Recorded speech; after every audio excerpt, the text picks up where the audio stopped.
Welcome to the 2014 Severe Weather Workshop. My name is Mary Lamb, and I'm the Service Hydrologist with the Weather Service Forecast Office in Paducah, Kentucky. Today I'm going to talk to you about our 2014 Spring Flood Outlook.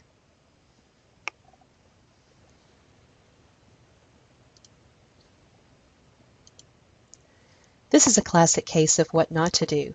If you'd like to stop this presentation and watch the video, you're more than welcome to. You won't hurt my feelings. So this is what I'd like to cover. I'd like to look at where we've been so far this winter, where we currently are as far as our conditions, and our outlook for the coming spring.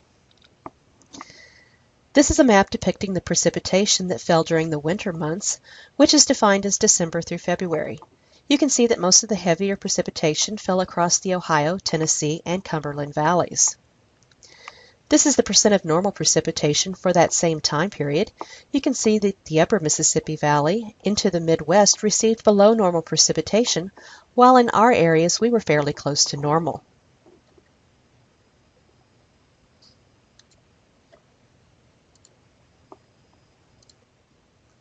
This is a map of the precipitation we've had since January 1st. You can see the axis of precipitation has shifted further south, while most of the Midwest has remained fairly dry.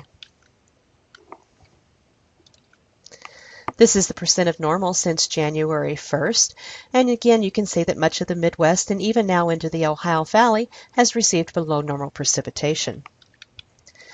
This is a comparison of 2013 to 2014.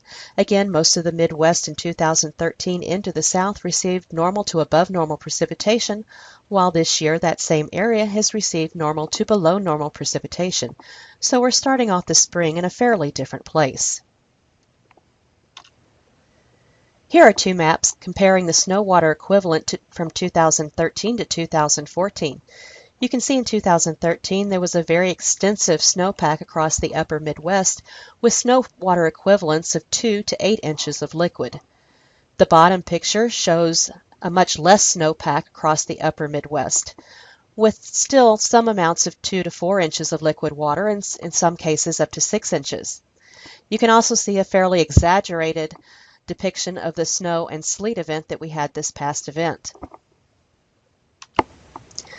This is a soil moisture map from the end of February. You can see much below normal soil moisture across the Midwest into the southern plains. Again, this is a reflection of the below normal precipitation experienced in this area. We'll take a look now at our current stream flows across our 4 states. The rain event and snow event from this past Sunday is reflected in some of the smaller rivers. You can see across southeast Missouri, stream flows are currently running normal to a little bit above normal. And the same holds true in Illinois with normal stream flow from I-64 south. And in much of western Kentucky, again, you can see a reflection of that rain from this past Sunday showing up in far western Kentucky. In southwest Indiana, most of the streams are currently running right near normal for this time of year. Now let's take a few minutes and look at the latest Drought Monitor. This was released last week on March 11th, and you can see that most areas west of the Mississippi were in some form of drought. This is a closer look at the Midwest. Again, you can see the areas that had below normal precipitation this past winter. And this is the outlooks comparing last year to this year. You can see a much larger area of drought from last year that did improve with time. This year we're looking at a much smaller area of drought across the Midwest that again is expected to increase as we head through the spring. Now let's look at the latest 30 and 90-day outlooks. The new 30 and 90-day outlooks will be released on this Thursday, March the 20th. These were released last month. This is looking at March, and you can see that large area of below normal temperatures across the Great Lakes area extending down into the middle Mississippi and Ohio valleys.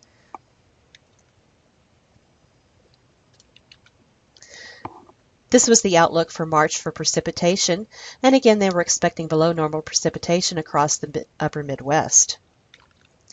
The last 90-day outlook for March through May again looked at below normal temperatures across the upper Midwest, with above normal temperatures spreading from the west now into the southern parts of the country. Precipitation-wise, you have a few areas of below normal precipitation across Southern California and the southern Mississippi Valley, and above normal precipitation expected across the Ohio, Tennessee, and Cumberland valleys. There is low confidence in this above normal precipitation outlook, and that should trend more toward equal tranches with very low signal in the coming months. This was the official spring flood outlook issued in early March for the time period through May. You can see that minor to moderate flooding is expected in many areas across the upper Midwest, particularly across the lower Missouri River, the upper Mississippi River, and on the White and Wabash Rivers in Indiana. This is a closer look from the Ohio River Forecast Center that covers the Ohio River Valley.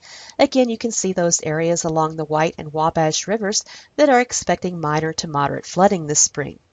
Again, this forecasts are based on existing conditions as well as the climatological outlook for the next 90 days.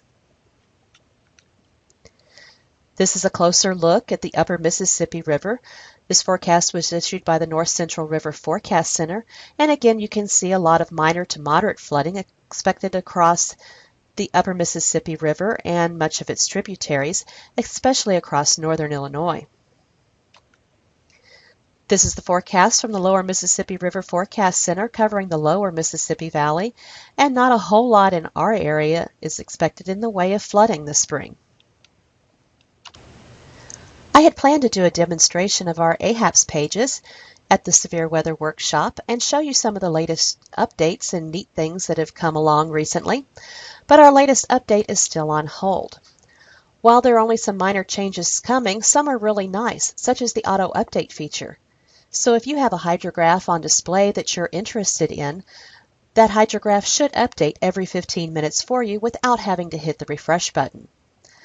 When that update does come along, what I plan to do is create a tutorial and link it to our headlines at the top of our web page.